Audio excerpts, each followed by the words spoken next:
Okay, so in this video I want to talk about training courses.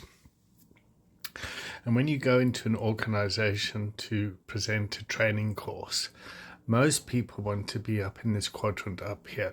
Let's see if I can fit myself in there.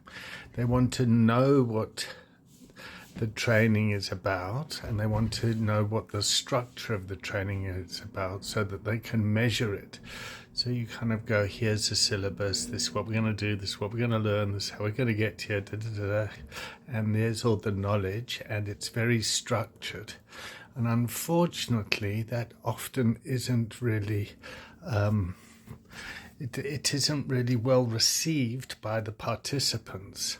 So what we do here in our trainings is we work down in this quadrant down here. We're down here. We're in the unstructured environment and the unknown outcomes. So you'll go and you'll sit and you'll work with individual, an organization, a team, a community, whatever it is, and you kind of go in there and then you start the work. And you start off by saying, what is it that you want to talk about? What is it that you want to get out of the training? What is it that you want to achieve here? What's the goal? So you start to gather information. You start to move along. And the more information you gather and knowledge, you start to get a structure in place.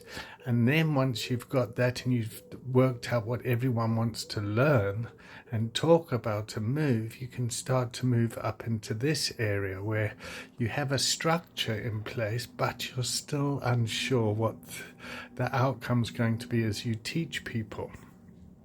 Now, this is really important to consider and to understand. So the challenges of working in this space down here, the challenges of working in that block there is it can be quite anxiety-provoking for the students, because people are so used to coming into an organization and being taught in a certain way that they think that they're going back to their school environment, and that can be quite anxiety-provoking for people because they had a very bad experience in the structured and known environment. Personally, I found school to be very boring, and I think there's particularly with young boys, the learning environment isn't great for them. And we've got to find different ways of working with people to teach them how to learn in a different way. So when you go into a corporate environment which is very structured and you're trying to engage with the HR department, they want to know what the outcome is. So it becomes quite difficult. So, well, we don't really know what's going to happen, but let's start. And that's when you start to learn how to create a collaborative environment, a coaching environment, where you have co-creative, collaborative conversations, and the solution comes from the bottom up. And that's the way that our learning and teaching works. So thanks for watching. Keep subscribing.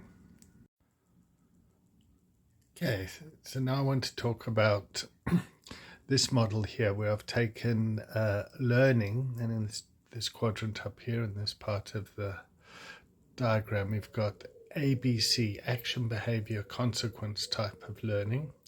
And down here you've got experiential, lived experience learning. And over here we've got what's called the zone of proximal development, the distance between the teacher and the pupil.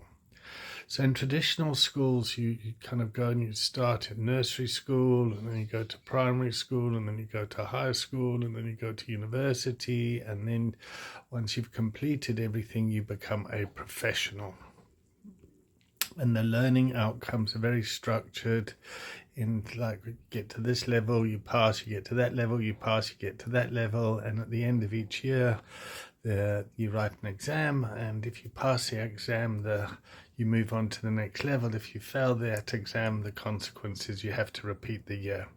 And when I grew up and I went to school, there was a combination of action, behavior, consequence with that. And in our school, when you didn't do well, you got caned, and there was very fearful environment. And what I've found is the type of learner that I am is when I go down here into the environment of play, where I learn through playing, that I'm actually quite clever and quite intelligent. So using things like this TikTok to come and teach people and to learn how to play is fun. And it's learning through that environment. Now, if you take a lived experience organization where people have had adverse childhood experiences and have survived trauma and things like that, they're able to go and build rapport with individuals at this level here. So if this is where you have a school, you have the teacher over here, and then you have the pupil down here, there's a big difference between the teacher and the pupil. And what the teachers need to do is they need to learn how to come down and to meet the students where they're at.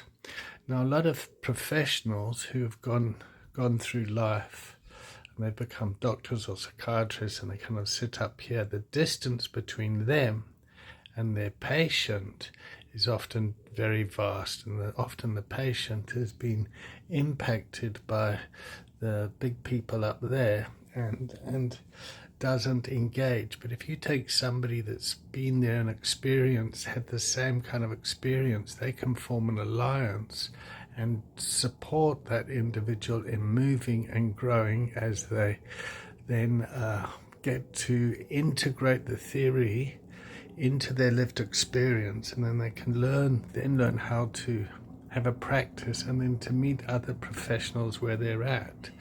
And this is essentially what we do in our trainings. We take people with lived experience and to train them up so they can show up in the world in a professional way. When you're designing a program or a rehab, a clinical program or something, you want a mixture. You want the program to be somewhere in the center here, a mixture of the theory and a mixture of play. So in the biopsychosocial model, you sort out the body first, the detox first, and then once the person is ready, you start to help them integrate the learnings into the social environment. And that's a biopsychosocial model. And then you continue aftercare, post-treatment, and create an environment of community peer members and social support, recovery capital, and that works in any industry organization. And that's exactly what we're doing here. So with TikTok, we're coming down. I'm coming down from wherever I am to try and meet people where they're at using this platform, and to deliver the information in a platform that's playful and fun for the people that might want to learn the skill set. So thanks for watching, like and follow and all that stuff. Hope it's been helpful.